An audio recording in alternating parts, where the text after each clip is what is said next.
Marcus Thompson walked slowly through the crowded shopping mall, his right leg dragging slightly behind him. The 34-year-old veteran had served 3 tours in Afghanistan before an explosion changed his life forever. The blast had taken more than just his mobility.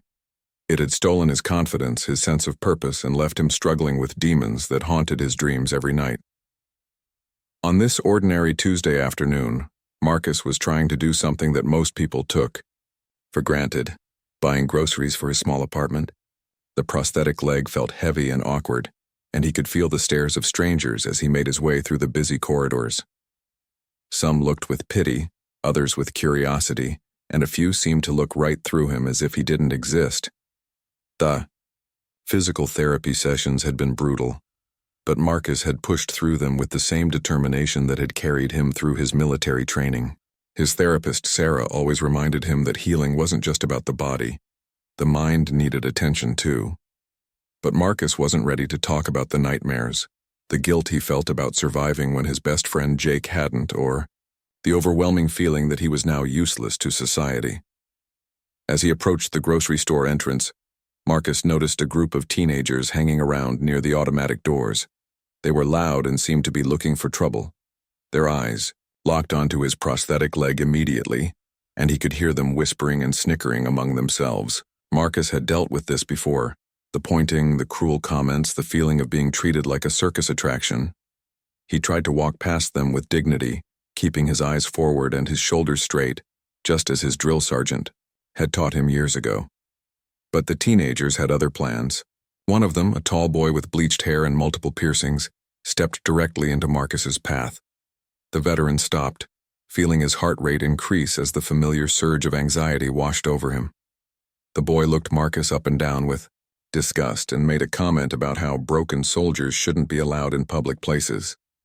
His friends laughed, and one of them mimicked Marcus's walking style, exaggerating the limp for comedic effect. Marcus felt his hands trembling, not from fear, but from the rage building inside him. These kids had no idea what sacrifice meant, what it felt like to serve their country and pay the ultimate price. But Marcus knew that fighting back would only make things worse. His therapist had warned him about situations like this, about how his PTSD could be triggered by confrontation. He tried to breathe deeply and count to 10, using the techniques he had learned in his support group meetings. The teenagers continued, their taunting, blocking his path and making it clear they weren't going to let him pass easily. Other shoppers walked by, some glancing at the situation, but most choosing to ignore what was happening. Marcus felt completely alone in that moment, abandoned by the very society he had risked his life to protect. The weight of his service, his sacrifice, and his current helplessness crashed down on him like the explosion that had taken his leg 2 years earlier. The teenager with bleached hair suddenly reached out and pushed Marcus's shoulder, causing him to stumble backward. The veteran's prosthetic leg couldn't adjust quickly enough, and he lost his balance, falling hard onto the cold tile floor. His groceries scattered everywhere, rolling across the mall floor as shocked gaspers echoed from nearby shoppers who had witnessed the assault. Marcus lay there for a moment, staring up at the fluorescent lights above him, feeling the familiar sensation of being transported back to that terrible day in Kandahar. The laughter of the teenagers faded into the background as his mind filled with the sounds of gunfire, explosions, and his friend Jake calling for help. The panic attack was coming, and there was nothing he could do to stop it. As Marcus struggled to get back on his feet, his prosthetic leg making the task more difficult than it should have been, he could hear more laughter from the group of teenagers.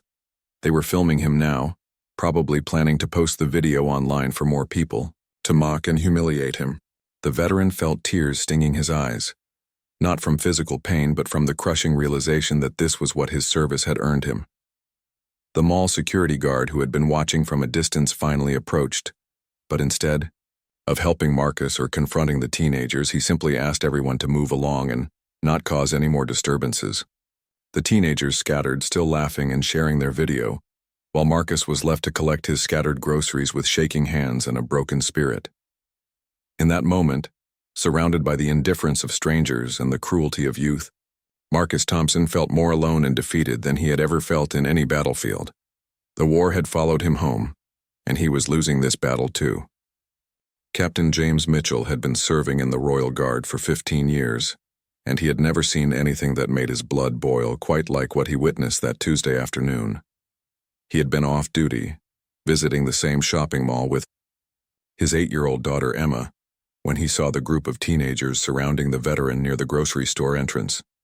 James immediately recognized the signs, the way the man carried himself despite his disability, the military bearing that never truly leaves a soldier, and the haunted look in his eyes that spoke of battles fought and friends lost. The captain had seen that same expression in the mirror after his own deployments, and he had witnessed it in countless brothers and sisters in arms who had returned home, carrying invisible wounds along with their visible ones. When the teenager pushed Marcus and sent him crashing to the ground, something inside James snapped. This wasn't just an assault on a disabled person. This was an attack on everything he had sworn to protect and defend. The Royal Guard's oath wasn't just about protecting the monarchy. It was about upholding honor, dignity, and respect for those who had served their nation with distinction. Emma tugged on her father's sleeve, asking why the mean boys were hurting the man with the special leg. James knelt down to his daughter's level and explained in simple terms that sometimes good people get hurt by those who don't understand the meaning of sacrifice. He told her to wait by the nearby bench while Daddy went to help someone who needed assistance. James approached Marcus slowly, his trained eyes taking in every detail of the situation. The security guard was nowhere to be seen now, and the few shoppers who had witnessed the incident were already moving on with their day, too busy with their own lives to offer help to a fallen veteran. The captain felt a surge of anger at their indifference, but he pushed it down and focused on the man who was still struggling to get back on his feet. "Easy there, soldier," James said softly as he reached Marcus's side. "Let me give you a hand." The veteran looked up, and James could see the pain and humiliation burning in his eyes. There was also something else, a flicker of recognition. Marcus had spotted the subtle bearing and demeanor that marked James as military, even though he was in civilian clothes. Marcus initially tried to wave him away, insisting he could manage on his own. Pride was often the last thing a warrior surrendered, and James understood that accepting help could feel like admitting defeat. But the captain persisted, gently helping Marcus to his feet and steadying him until he regained his balance. He then began collecting the scattered groceries, treating each item with the same respect he would show a fellow soldier's belongings. "What unit were you with?" James asked casually, as he handed Marcus a can of soup that had rolled several feet away. The question was simple, but it carried deeper meaning. It was one soldier acknowledging another, a recognition of shared service and mutual respect. Marcus hesitated before answering, still wary of trusting a stranger, but something in James's demeanor put him at ease. "3rd Battalion, 2nd Infantry," Marcus replied quietly. "Afghanistan, 3 tours." James nodded with understanding, sharing that he had served in the Royal Guard but had also done deployments in the same region. The two men stood there for a moment, connected by the invisible bond that exists between those who have faced combat together, even if they had never met before that day. James could see that Marcus was still shaking, not just from the physical altercation, but from what appeared to be the onset of a panic attack. The captain recognized the signs, the rapid breathing, the distant look in his eyes, the way his hands trembled as he tried to hold on to his shopping basket. Without making a big show of it, James positioned himself between Marcus and the curious onlookers, giving the veteran some privacy to recover. "Those kids," James said, his voice carrying a hard edge. "They have no idea what real courage looks like." He had gotten a good look at the teenagers before they scattered, and his memory for faces was excellent, a skill that had served him well in his years of security work. The captain was already formulating a plan, but first he needed to make sure Marcus was okay. Emma had wandered over despite her father's instructions to wait, and she looked up at Marcus with the innocent curiosity that only children possess. "Why did those boys push you down?" she asked directly. "My daddy says that's not nice, especially to soldiers who got hurt protecting people like us."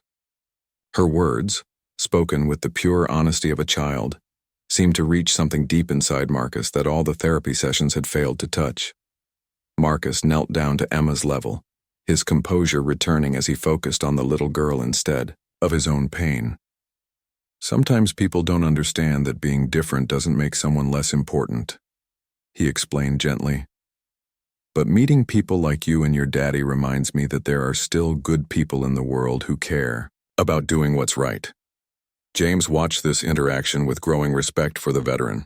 Despite his own trauma and humiliation, Marcus had taken the time to speak kindly to a child, showing the same protective instinct that had likely made him a good soldier. The captain made a decision in that moment. This wasn't going to end with just helping someone pick up their groceries. Listen, James said as Marcus stood back up. What happened here today isn't right, and it's not going to stand. Those kids need to learn some consequences for their actions. Marcus started to protest, saying he just wanted to forget about the whole thing and go home, but James held up a hand. Sometimes doing nothing sends the wrong message. Sometimes people need to be held accountable. The captain pulled out his phone and showed Marcus something that made the veteran's eyes widen in surprise. James had been recording the entire incident from the moment he first noticed the confrontation, and he had captured everything: the verbal harassment, the physical assault, and the teenagers' faces as they filmed their cruel prank. But more than that, James had also recorded their reaction, their laughter, and their clear enjoyment of another person's suffering. James Mitchell had never been one to let injustice slide, especially when it involved attacking someone who had already sacrificed so much for their country. As he watched Marcus gather what remained of his dignity along with his scattered groceries, the captain made several phone calls that would set in motion a chain of events the teenagers never saw coming. The first call was to his commanding officer in the Royal Guard, Colonel Patricia Wynne. James explained the situation carefully, describing what he had witnessed and the evidence he had collected. The colonel listened without interruption, her silence growing more ominous with each detail. When James finished his report, there was a long pause before she spoke. "Captain Mitchell," Colonel Wynne said, her voice carrying the authority of decades of military service. "You are absolutely right to bring this to my attention. This is not just an assault on a veteran. This is an attack on the values we have sworn to protect. I want you to send me that video immediately, and I want a full written report on my desk within 2 hours." James's second call was to Detective Sarah Chen at the local police station, someone he had worked with before on security matters. Detective Chen was known for her no-nonsense approach to justice and her particular hatred of crimes against vulnerable people. When James described the incident and mentioned that he had video evidence, Chen immediately agreed to meet him at the mall to take a formal statement. The third call was the one that would surprise everyone, including Marcus. James contacted his old friend Robert Hayes, who worked as a journalist for the city's largest newspaper. Robert had served in the military himself before becoming a reporter, and he had made his career writing stories about social justice and veteran affairs. James knew that Robert would understand the deeper implications of what had happened.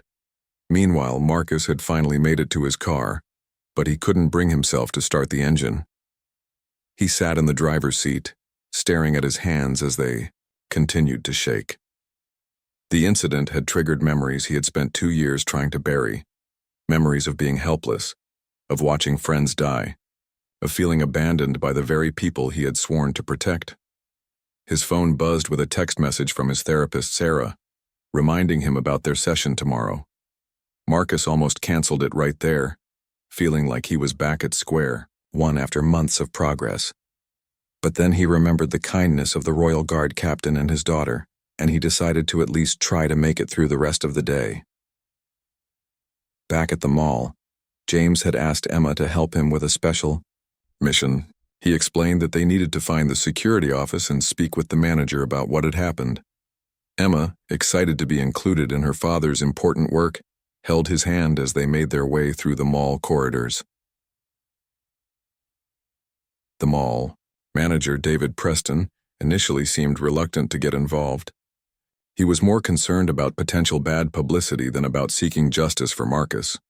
But his attitude changed quickly when James identified himself as Captain Mitchell of the Royal Guard and showed him the video evidence.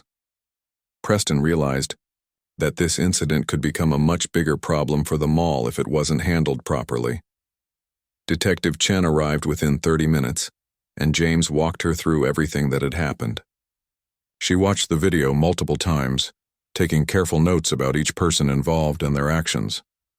The detective was particularly interested in the fact that the teenagers had filmed the assault, which would make it much easier to identify them through social media and other digital traces. This is clearly assault and harassment, Detective Chen concluded. The fact that they targeted him specifically because of his disability makes it a hate crime in this jurisdiction. We're going to find these kids, and they're going to face the full consequences of their actions. She asked James to send her copies of all his footage and requested that he be available to testify if the case went to court. Meanwhile, Robert Hayes was already working his connections to gather more information about the incident. He had called contacts at the local VA hospital, veteran support groups, and disability rights organizations. Robert knew that this story represented something much larger than just one afternoon's cruelty. It was a reflection of how society often treated its most vulnerable heroes. James's phone rang and he saw Marcus's name on the caller ID. The veteran had found the captain's business card in his grocery bag. James had slipped it in when Marcus wasn't looking. Marcus's voice was shaky when he called, but he wanted to thank James for his kindness and ask if there was anything else he needed to do about the incident. "Actually," James said, "I need you to meet me at the police station in an hour. Detective Chen wants to take your statement, and she's going to need you to formally press charges against those kids. I know it's not easy, but sometimes standing up is the only way to prevent this from happening to someone else." Marcus was quiet for a long moment. The idea of going to court, of reliving the incident in front of strangers, of potentially facing the teenagers again, it all seemed overwhelming. But then he thought about other veterans who might face similar situations, and he realized that James was right. Sometimes doing the difficult thing was necessary. At the police station, Marcus gave his statement to Detective Chen, describing not just the physical assault, but also the emotional impact of the incident. The detective was patient and understanding, recognizing the signs of PTSD and allowing Marcus to take breaks when he needed them. James stayed with him throughout the entire process, providing silent support and encouragement. By the end of the day, Detective Chen had identified 2 of the 3 teenagers involved in the assault. Social media made the process easier than she had expected. The kids had been foolish enough to post the video online, bragging about their prank on the disabled veteran. The comments on their post were overwhelmingly negative, with many people expressing outrage at their behavior. James drove Marcus home that evening, with Emma chattering happily in the back seat about how they had helped catch the mean boys who had hurt the nice soldier. As they pulled up to Marcus's modest apartment building, the captain made one final promise that would change everything. "This isn't over," James told Marcus firmly. "What happened today was wrong, and we're going to make sure the whole world knows it. Those kids think they can attack a veteran and get away with it, but they picked the wrong person to mess with. You served your country with honor, and now it's time for your country to serve you." Marcus looked at James with a mixture of gratitude and disbelief. After years of feeling forgotten and abandoned, he had found an unlikely ally in a Royal Guard captain who refused to let injustice stand. For the first time in months, Marcus felt a spark of hope that maybe his service had meant something after all. The next morning brought developments that no one could have predicted. James Mitchell arrived at his Royal Guard headquarters to find Colonel Wynne waiting for him with a stack of newspapers and her tablet displaying various news websites. The Idord story had exploded overnight in ways that surprised everyone involved. Robert Hayes had worked through the night, crafting an article that captured not just the facts of the incident, but the deeper story of how veterans were being treated in society. His piece, titled, "When Heroes Fall, the Shameful Treatment of Those Who Served," had been picked up by national news outlets and was trending on social media platforms across the country. The video that James had taken, along with the teenagers' own footage that they had foolishly posted online, had been viewed over 2 million times in 12 hours. Comments poured in from veterans, military families, and civilians who were outraged by what they had witnessed. But more importantly, the story had caught the attention of some very powerful people who were determined to take action. Colonel Wynne showed James a message that had arrived at dawn from the Royal Guard's highest command. The incident had been brought to the attention of senior military leadership, and there was talk of making this a test case for how society should respond to attacks on veterans. The colonel had been authorized to take whatever steps she deemed necessary to ensure justice was served. Meanwhile, Marcus woke up to find his phone buzzing with dozens of messages and missed calls. His therapist Sarah had seen the news coverage and wanted to check on his mental state. His sister in another city had called crying, both proud of his courage and angry about what had happened to him. Even some of his old army buddies had reached out, offering support and expressing their own outrage. Detective Chen had been busy as well. By morning, she had identified all 3 teenagers involved in the assault and had obtained warrants for their arrest. The social media evidence made the case remarkably straightforward. The kids had essentially filmed their own crimes and broadcast them to the world. What they had intended as cruel entertainment had become the evidence that would convict them. At 10 a.m., police officers knocked on the door of 17-year-old Tyler Matthews, the ringleader who had pushed Marcus to the ground. Tyler's parents were shocked to learn what their son had done, especially when they saw the video evidence. His mother broke down in tears while his father demanded to know how his son could have become so callous and cruel to someone who had served their country. The arrests of the other 2 teenagers followed quickly. 16-year-old Jake Wilson and 17-year-old Michael Foster were taken into custody at their respective homes. All 3 were charged with assault, harassment, and hate crime enhancements due to the targeting of Marcus's disability. The charges were serious enough that they would be tried as adults facing potential jail time and permanent criminal records. But James Mitchell wasn't satisfied with just criminal charges. He had spent the morning making phone calls that would create consequences far beyond anything the legal system could impose. The captain had connections throughout the military, law enforcement, and veteran communities, and he was calling in every favor he had accumulated over 15 years of distinguished service. His first call was to General Harrison Webb, the highest-ranking officer he knew personally. General Webb had served alongside James's father in previous conflicts and had always treated the Mitchell family with respect and affection. When James explained the situation, the general's response was immediate and decisive.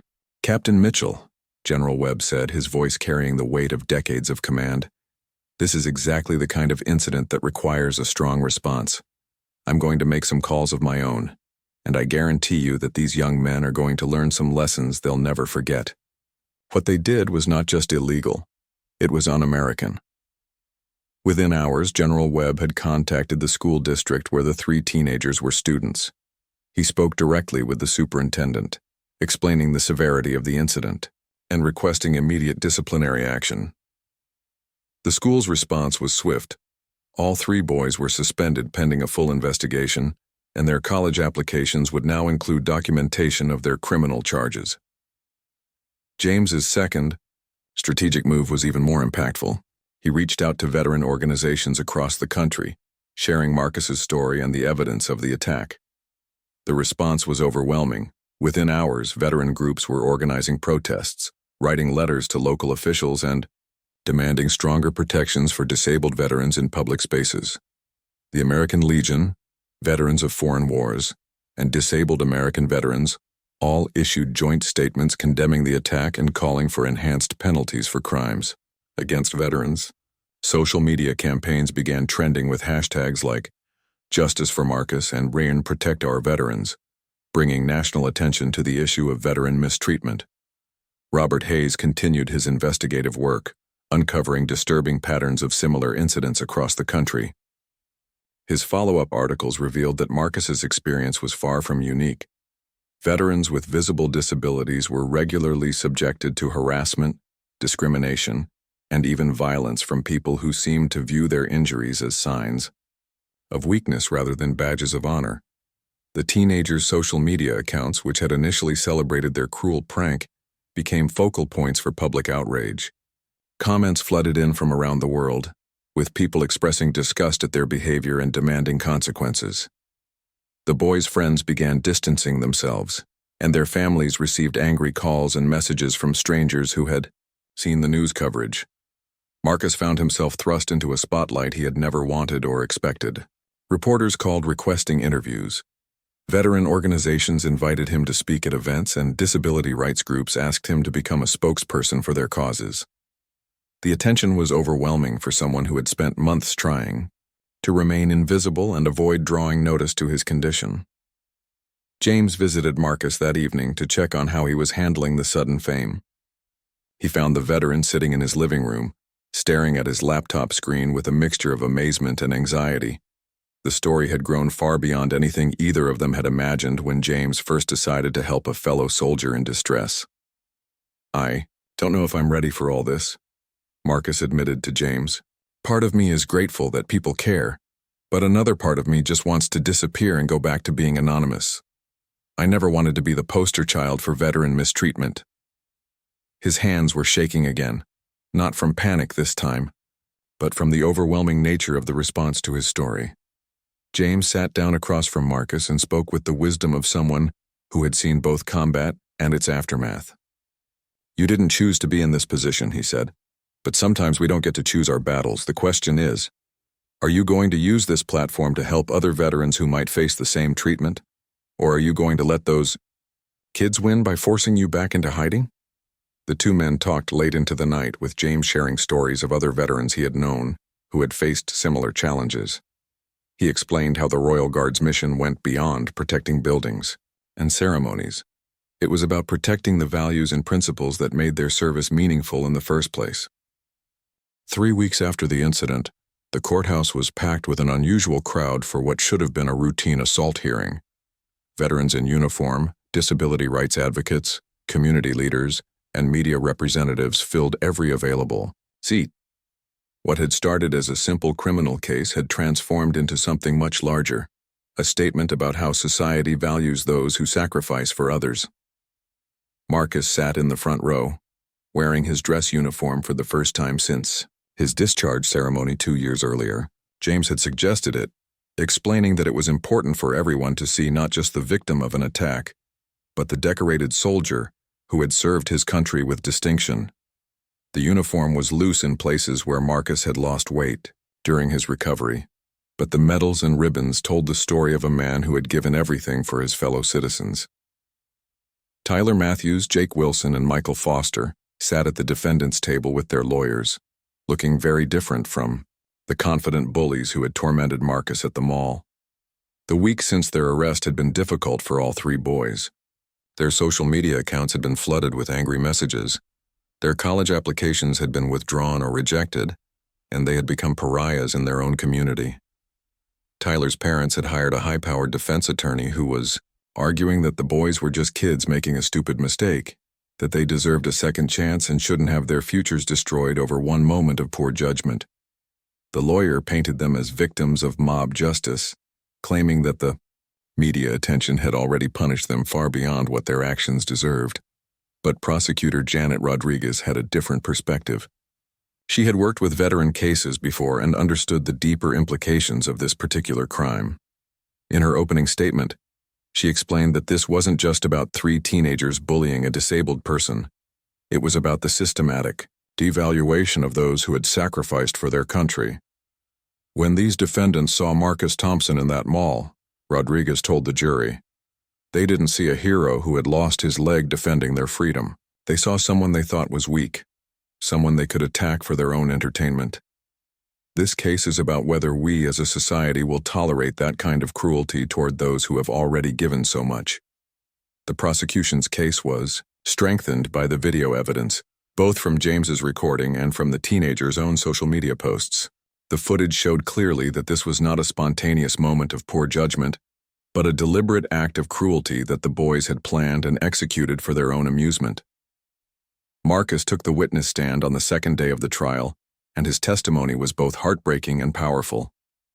He spoke quietly about his service in Afghanistan, the explosion that had taken his leg and nearly his life, and the long struggle to rebuild his identity as a disabled veteran. When he described the incident at the mall, his voice cracked with emotion.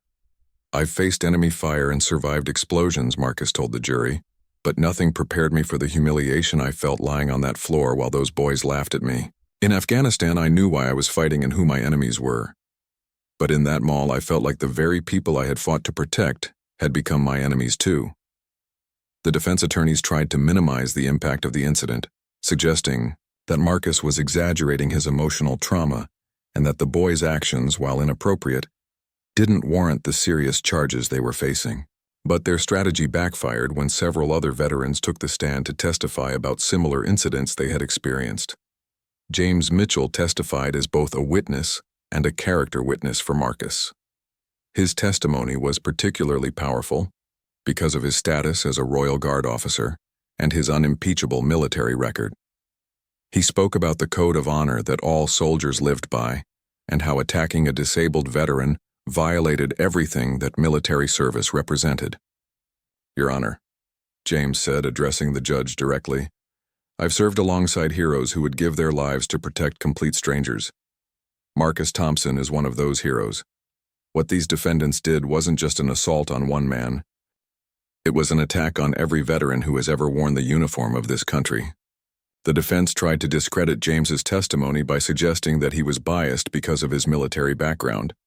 But this strategy only reinforced the prosecution's argument about the significance of veteran solidarity and the importance of protecting those who had served.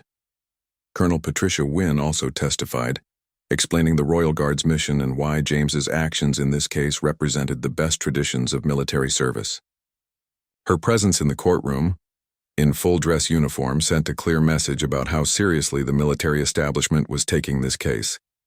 The teenagers themselves were required to testify, and their appearances on the witness stand were devastating to their defense. Tyler Matthews broke down in tears while describing how he had been raised to respect veterans, but had somehow lost sight of those values when he saw Marcus in the mall. His testimony revealed a young man who was genuinely remorseful, but who had made choices that couldn't be undone. Jake Wilson's testimony was less convincing. He continued to minimize his role in the incident and seemed more concerned about the consequences he was facing than about the harm he had caused Marcus. His lack of genuine remorse was apparent to everyone in the courtroom, and it undermined his lawyer's arguments about youthful indiscretion. Michael Foster surprised everyone by making a direct apology to Marcus from the witness stand.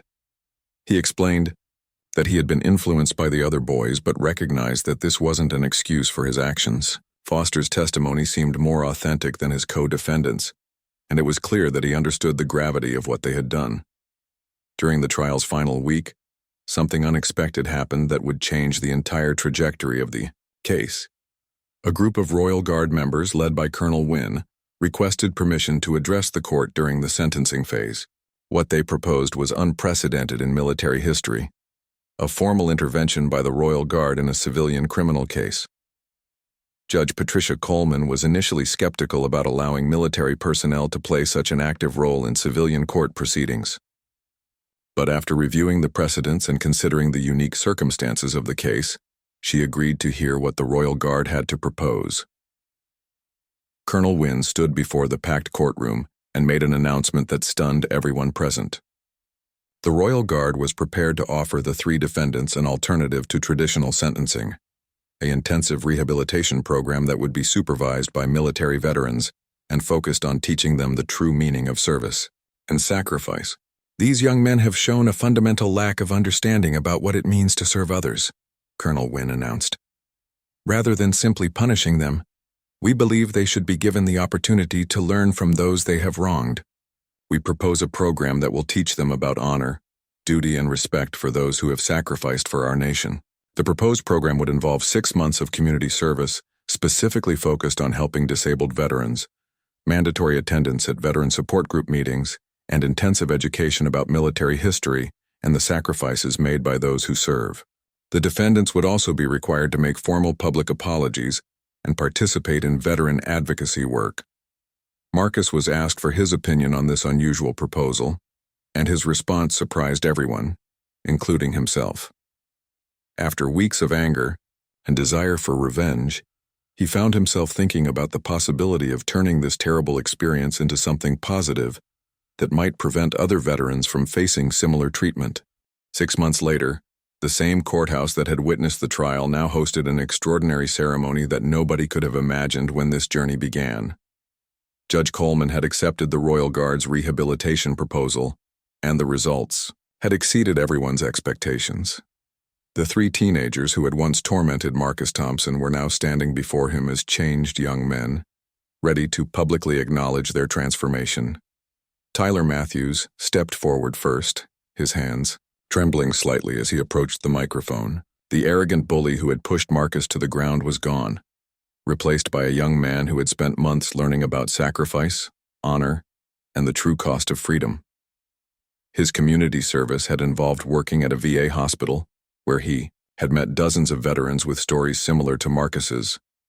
"Mr. Thompson," Tyler began, his voice steady but emotional, "6 months ago, I was ignorant, cruel, and completely lacking in basic human decency. I saw your prosthetic leg and I saw weakness when I should have seen strength. I saw difference when I should have seen heroism. The work I've done with veterans over these past months has taught me that you didn't lose a leg. You gave it in service to people like me who didn't deserve your sacrifice." Tyler went on to describe how his perspective had been completely transformed by working with disabled veterans. He had learned to help veterans with their physical therapy exercises, had listened to countless stories of battlefield courage, and had come to understand that visible injuries were often accompanied by invisible wounds that required ongoing support and understanding. Jake Wilson followed, and his apology was equally heartfelt.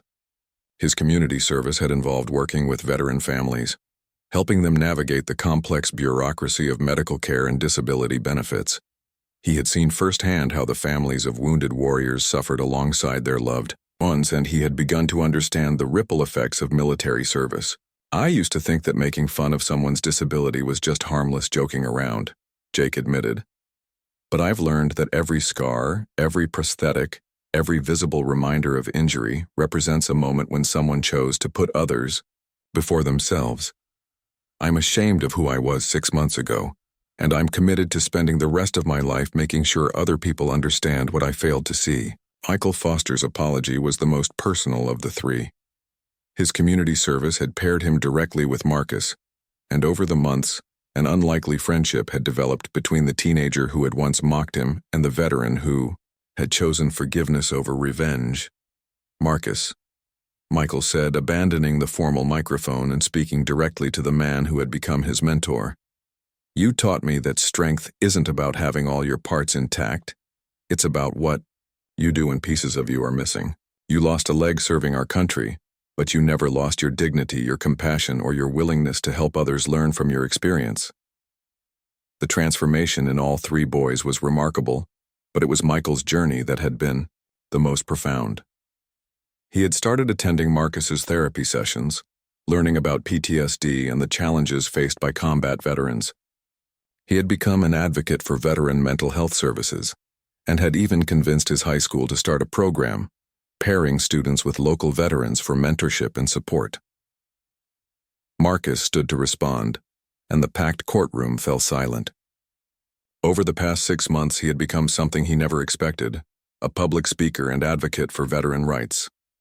The shy, broken man who had been afraid to leave his apartment had evolved into a confident voice for change, largely because of the platform that this terrible incident had unexpectedly provided. "Your Honor, 6 months ago I wanted these young men to pay the maximum penalty for what they did to me," Marcus began. "I was angry, hurt, and I wanted them to suffer the way I had suffered. But Captain Mitchell and the Royal Guard showed me a different path, the path of using this tragedy to create something positive and meaningful." Marcus turned to face the 3 teenagers directly. "Tyler, Jake, and Michael, you hurt me deeply that day in the mall, but your willingness to learn, to grow, and to dedicate yourselves to helping other veterans has shown me that people can change. You've become advocates for the very community you once attacked, and that transformation gives me hope for the future."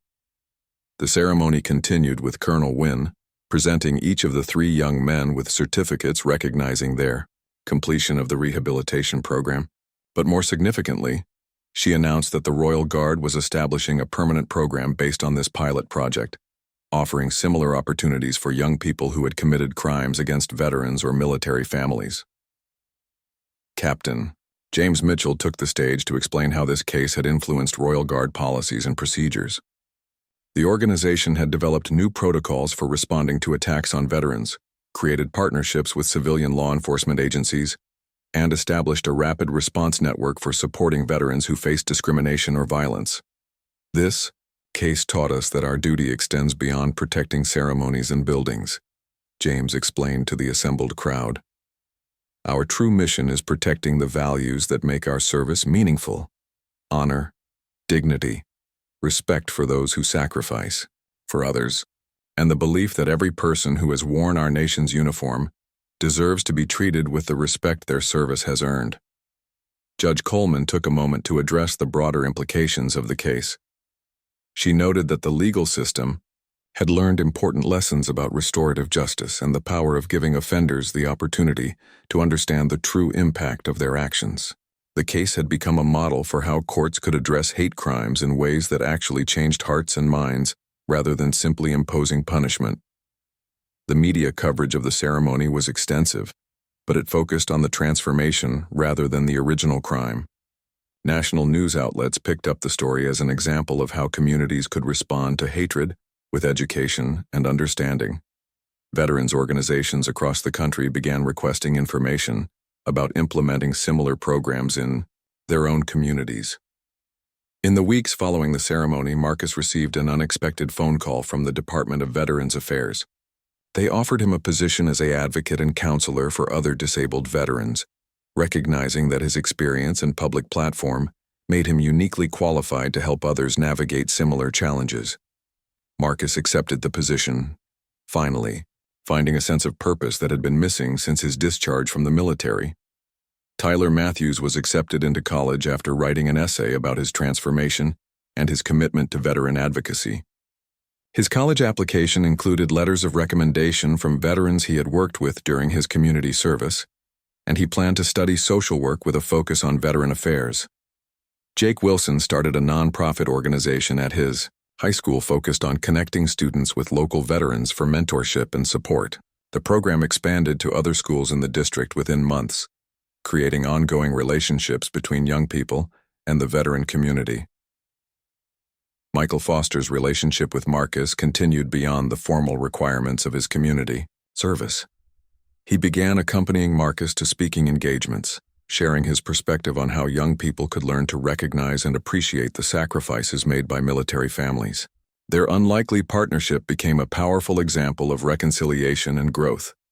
Captain James Mitchell was promoted within the Royal Guard and given responsibility for expanding the veteran advocacy program to other regions.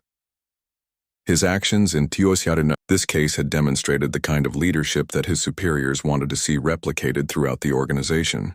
Emma, now 9 years old, often accompanied her father to veteran events, having developed her own understanding of the importance of honoring those who serve.